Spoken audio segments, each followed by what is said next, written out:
आज हम बनाते हैं रैप। वो बहुत ही इजी तरीके से देखते हैं कि हम किस तरीके से जो गेहूं की रोटी होती है उससे ही हम रैप बनाकर तैयार करते हैं। आजकल तो बच्चे बाहर जाके इस तरीके से नई नई चीज़ों को ट्राई कर रहे होते हैं, तो क्यों ना वही चीज़ हम घर पर बनाकर ट्राई करते हैं। तो चलिए इसे बनाना स्टार्ट करते हैं। तो इसके लिए ले लेते हैं पनीर। उसके बाद इसे इन सारी चीज़ों को हम चॉप करके तैयार कर लेंगे। यहाँ ले लेते हैं काबुली चने। इसे मैंने ओवरनाइट सोक कर दिया था, उसके बाद बॉईल करके ले लिया है। अब डालते हैं चॉपर में काबुली चने, पनीर, मिर्च, और ये लाल वाली मिर्च भी मैंने ले ली है। अगर आपके पास अवेलेबल हो तो आप ज़रूर ले लें।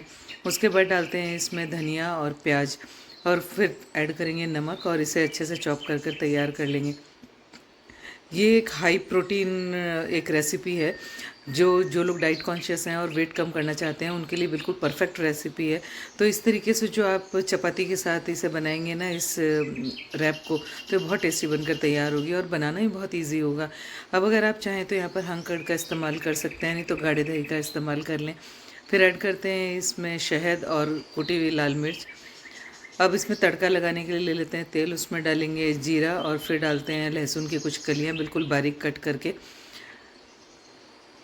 एक्चुअली जो हम दही बना रहे हैं ना, उसमें हम तड़का लगाने वाले हैं। थोड़ी सी ऐड करेंगे यहाँ पर मिर्च, ताकि इसका कलर बहुत अच्छा आ जाए और फ्लेवर बहुत अच्छा आ जाए। इस तरीके से जो हम तड़का लगाते हैं उससे दही का फ्लेवर बिल्कुल चेंज हो जाता है। आप चाहें तो यहाँ पर काले नमक का भी इस्तेमाल कर सकते हैं।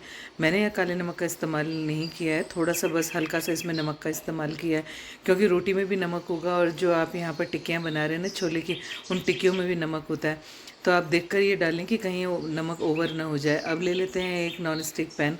उस पर लगाते हैं घी या तेल, जो भी आप इस्तेमाल करना चाहते हैं वो यहाँ पर थोड़ा सा लगा दें। फिर जो हमने टिक्कियाँ तैयार की थी ना, उस टिक्की को यहाँ पर रख देते हैं। फिर जो अगर आप चाहें तो जो सुबह की बनी हुई रोटी है उसका भी इस्तेमाल कर सकते हैं, नहीं तो फ्रेश रोटी जो होती है, आप फ्रेश रोटी बनाकर उससे भी इस रैप को बना सकते हैं। अब जो नीचे हमने छोले की टिक्की रखी थी ना, उसके ऊपर रोटी रख के इस तरीके से थोड़ा सा प्रेस करते हुए जो टिक्की थी उसको रोटी के ऊपर पूरी तरीके से फैला लेंगे। जो गैस की जो फ्लेम है उसको आपको हाई रखना है, तभी ये बहुत परफेक्टली बनकर तैयार होगा। बस आप इसे जला ना दें, इस चीज़ का ध्यान रखें। बस जब एक साइड से सिक जाए उसके बाद आप इसे पलट दें। अगर पलटने में आपको किसी तरह की दिक्कत आती है तो जो आपने रोटी रखी हुई है उसके ऊपर थाली रखें, और उसके बाद नॉन स्टिक पैन को उस थाली के ऊपर उल्टा कर लें, तो ये ईजिली पलट जाती है। उसके बाद हम उसे बोथ साइड से सेक कर तैयार कर लेंगे। तो पूरी तरीके से जो हमने टिक्की रखी थी वो सेक कर तैयार हो चुकी है। अब कर लेते हैं इसके प्लेटिंग। तो यहाँ पर रख लिया है मैंने जो अभी हमने टिक्की बनाई हुई थी ना, और रोटी के ऊपर हमने स्प्रेड की थी, उसको यहाँ पर रख लेते हैं। अब यहाँ डाल लेते हैं जो हमने दही तैयार किया हो उसको। तो एक तरीके से ये पिज़्ज़ा के जैसा ही हमें लगता है, और बहुत ही टेस्टी बनकर तैयार होता है, और बहुत ईजी है इस तरीके से रैप बनाना।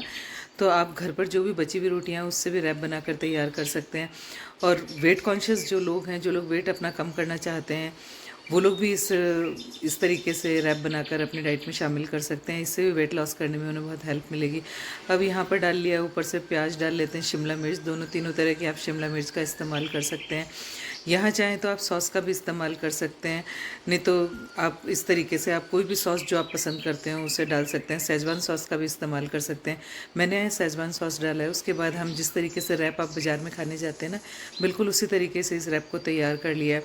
आप चाहें और किसी को अगर सर्व करना, अगर वो टिफ़िन में ले जाना चाहता है, तो इसको आप किसी पेपर की सहायता से अच्छे से फोल्ड कर कर भी दे सकते हैं। तो बीच में से कर लिया हमने कट।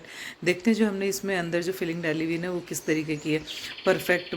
अब आप इसे बनाएं एंड एंजॉय।